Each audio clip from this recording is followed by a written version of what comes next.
Olá a todos. Bom, nós da Delinea resolvemos fazer essa websérie para trazer para vocês algumas respostas que estão chegando até nós, né? Principalmente por instituições que estão nesse momento agora de pandemia, querendo entrar na EAD com urgência, né? E estão nesse processo com diversas dúvidas, né? Querendo falar com algum especialista, com algumas perguntas que nós começamos a ver que são comuns, né?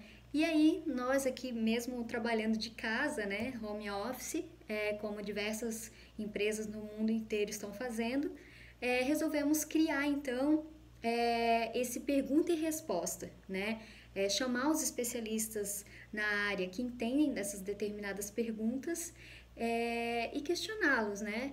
Pedir para que falem um pouco sobre o que eles sabem e ajudem essas instituições, que a gente possa contribuir um pouco e, quem sabe, esclarecer e fazer com que esse processo seja menos impactante para esses alunos, né, que estão lá do outro lado, querendo dar continuidade aos estudos e, diante desse novo cenário, não sabem como que a instituição vai agir e a instituição, por outro lado, também não teve tempo, né, de se preparar para entrar na EAD com aquele planejamento que a gente costuma fazer e costuma indicar que seja feito, né? Então foi tudo muito de repente, foi tudo né, urgente e nós pensamos nessa maneira de contribuir, né? Além de todo o conteúdo, todas as soluções, né, em plataformas da Deduca e conteúdos digitais que a Delinea pode oferecer, mas todas essas questões que vêm antes, né?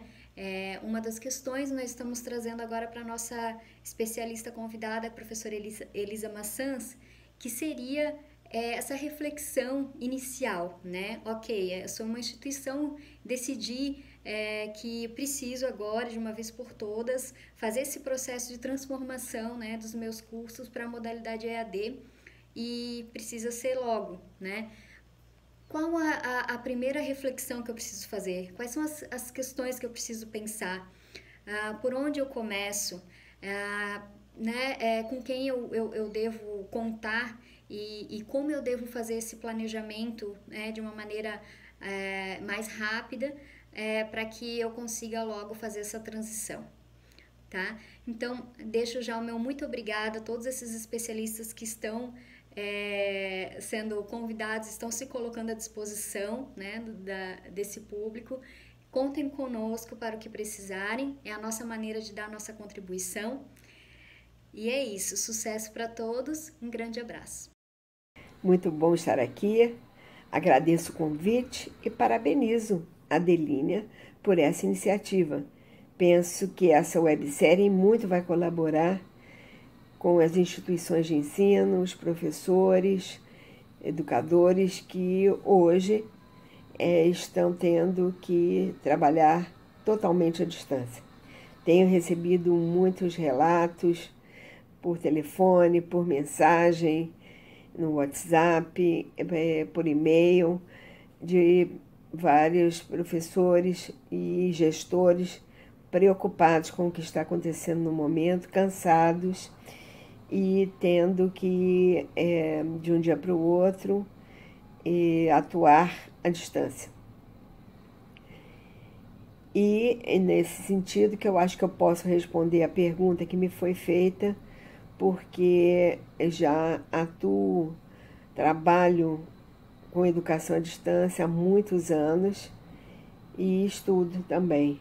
Então, eu acredito que a prática e os estudos que a gente tem que fazer continuamente, as leituras com os diversos profissionais maravilhosos que nós temos sobre o assunto, que discutem sobre isso, como a professora Vani Kensky, o professor José Manuel Moran e outros tantos,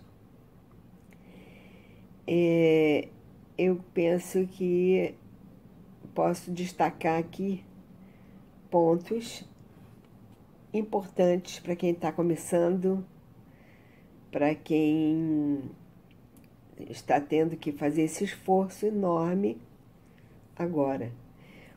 Por que também digo isso? Porque na faculdade nos cursos de pedagogia, nós também não fomos preparados para estudar sobre a educação à distância. Há, às vezes, eletivas só que falam um pouco sobre isso, mas teria que ter, na minha opinião, um estudo muito mais aprofundado. Nas cursos de pedagogia, nas licenciaturas, nós somos formados para atuar no presencial. E há que se aprender a trabalhar à distância. Não dá para apenas com ajuda, mas não dá para apenas com o que eu sei de relacionamento, né? A distância que a gente faz pela rede e tal, a gente querer ensinar à distância. Tem uma diferença aí muito grande. Então, acho que esse é um outro ponto importante que eu coloco aqui para a gente, né, pensar um pouco. Então, a partir dessa minha trajetória, né, de vida, eu vou destacar alguns pontos. O primeiro é esse, que ensino é uma coisa, educação é outra coisa. Eles se interligam, mas eles são diferentes, né? O ensino, ele está preocupado com a transmissão de conhecimentos, com os conteúdos. Essa é a grande preocupação. A educação está preocupada com isso também, né? Com tudo que está no currículo, que tem que ser desenvolvido, mas ela também prevê que se pense, que se forme o ser humano, então prevê que se trabalhe valores, atitudes. E aí você vai me perguntar, então, mas é possível fazer isso à distância? Eu digo para você que sim, que é possível e que deve ser feito, né? Mas que a gente tem que saber fazer. Aí eu entro numa outra questão que a gente deve procurar saber mais sobre educação à distância para poder atuar com mais tranquilidade, com mais conhecimento, né? Para ver como eu consigo fazer isso, não estando presencialmente com o meu aluno. Porque esse é um segundo ponto. Educação à distância é diferente da educação presencial. Educação à distância tem seus pontos específicos, né, seus princípios, suas características próprias. Então, nós temos que respeitar isso, fazer valer, levar em conta.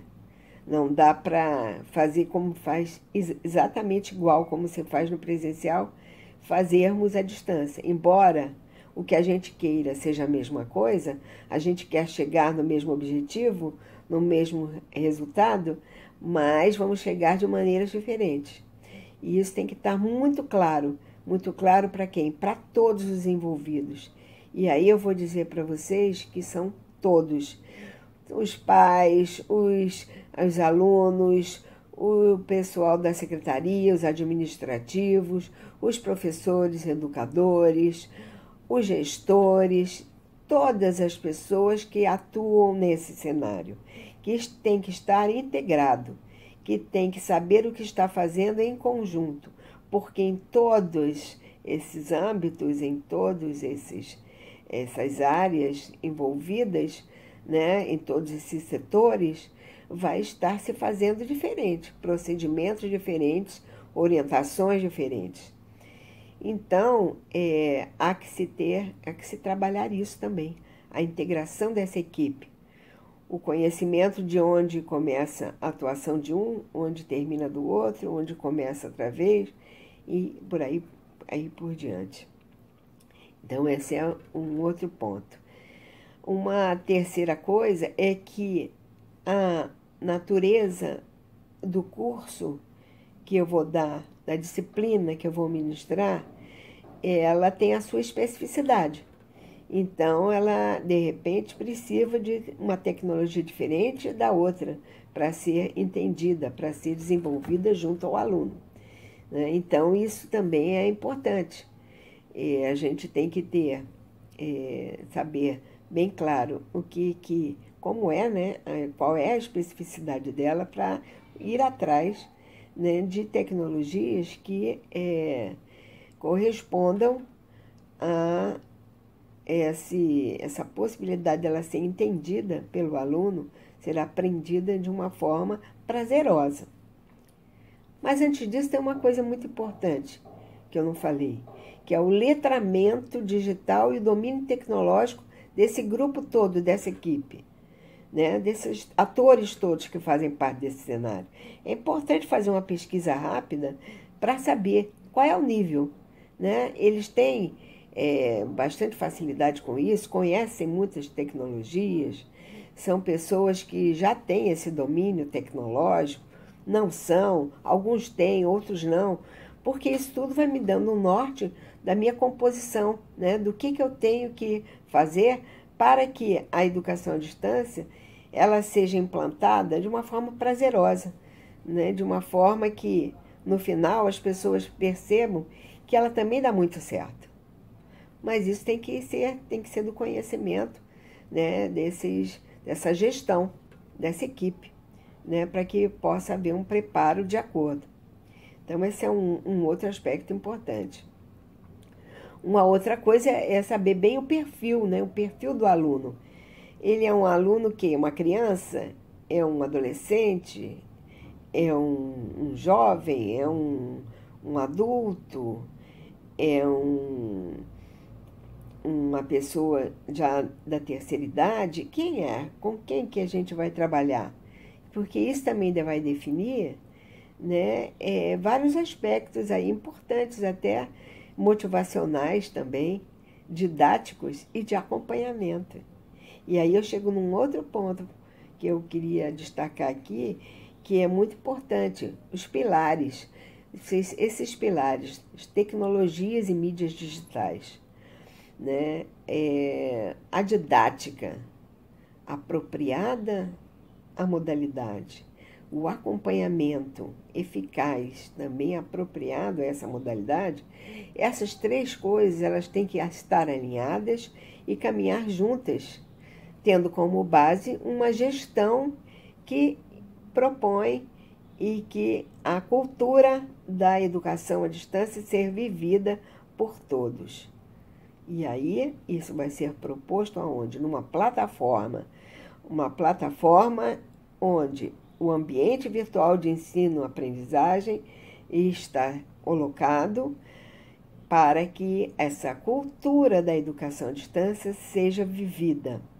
E aí, com isso, eu quero dizer o quê? Que, assim como você vai numa instituição, na sua instituição presencial, né, entra, vai numa sala, vai na outra, vai na biblioteca, vai na secretaria, vai na sala dos professores, vai no pátio, vai conversar, vai ensinar, vai aprender. Tudo isso se faz numa instituição presencial. A mesma coisa eu tenho que fazer na minha plataforma, onde o meu ambiente virtual está. Então, o ambiente virtual ele tem que ser aquele lugar onde o aluno vai entrar e vai entrar feliz ali. Ele vai entrar feliz para participar, para ir numa sala, ir na outra, numa biblioteca, pegar o material, discutir em outro lugar com os alunos, com os colegas, né? Os professores também, discutir com outros professores, fazer trabalhos em grupo. A vida tem que acontecer, a vida acadêmica tem que acontecer ali. Isso é possível de fazer? Sim, é e deve ser feito. Porque só assim vai se viver a cultura da educação à distância de uma forma prazerosa e feliz, né? Aí eu coloco outra coisa. Plataforma, você tem que saber navegar, sim, mas tem que saber também a utilização pedagógica das ferramentas que estão na plataforma. Por exemplo, eu tenho notícias de pessoas que utilizam o fórum de discussão de uma maneira muito inadequada, em que ela é muito pouco aproveitada. Eles colocam uma pergunta e as pessoas colocam respostas e ponto. E depois ele vai ver quem respondeu, quem não respondeu e se respondeu de acordo ou não. Isso é muito pouco para o que o fórum propõe. O fórum propõe discussão, interação, provocação, debates. O professor coloca lá, né, e depois vai deixar na plataforma para ser respondido. E aí também vem um outro ponto importante, que é a questão do tempo. O tempo, os tempos, né, contados na educação à distância também são diferentes de quando se conta no presencial. Isso é um outro aspecto.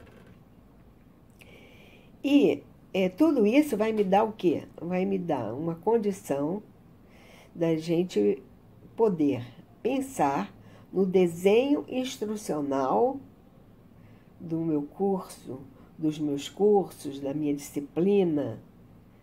Só assim, com esse desenho que vai contemplar os recursos, as estratégias, os métodos e os conteúdos, eu posso, não é, pensar como que eu vou proceder, como deve ser a minha didática, qual a tecnologia melhor, mídia que eu posso utilizar. E aí você vai falar, ué, mas não é só pela internet?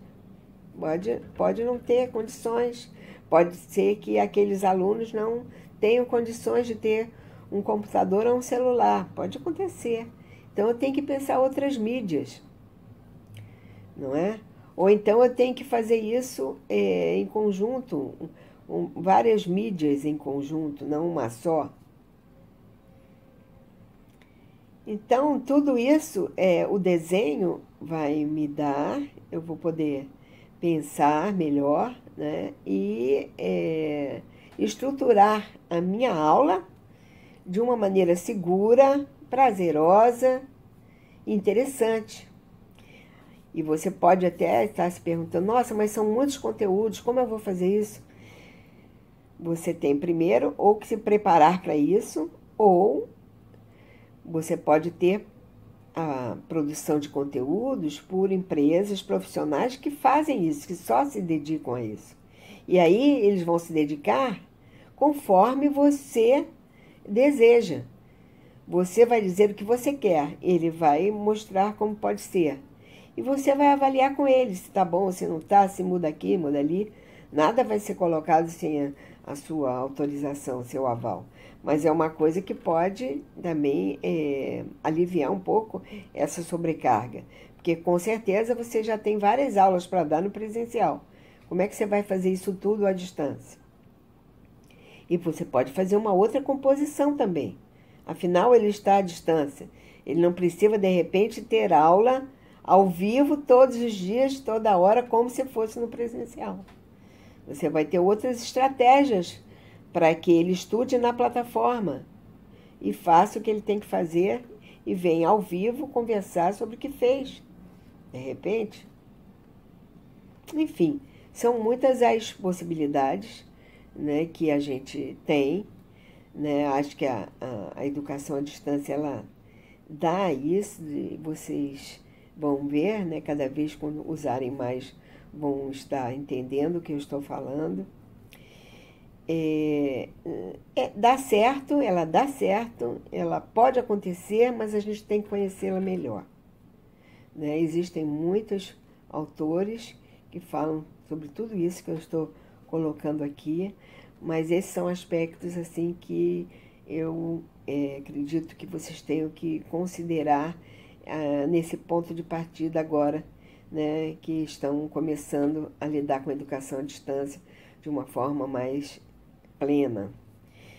E deixo também essa mensagem, quando nós nos sentimos bem, quando a gente quer conhecer um pouco mais sobre o nosso organismo, quando a gente não sabe o que está acontecendo direito com o nosso corpo, a gente vai ao médico, não é?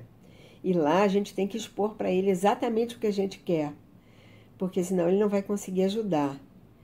Então eu digo para vocês, procurem ajuda também. É hora de procurar ajuda de profissionais que lidam com isso há muito tempo, de empresas que trabalham com isso, instituições que se dedicam à educação à distância. Procurem, né? Nos procurem, para que possamos ajudá-los a compreender melhor todos esses processos e vocês cheguem no final e digam: nossa, eu achei que não ia dar certo, mas deu super certo.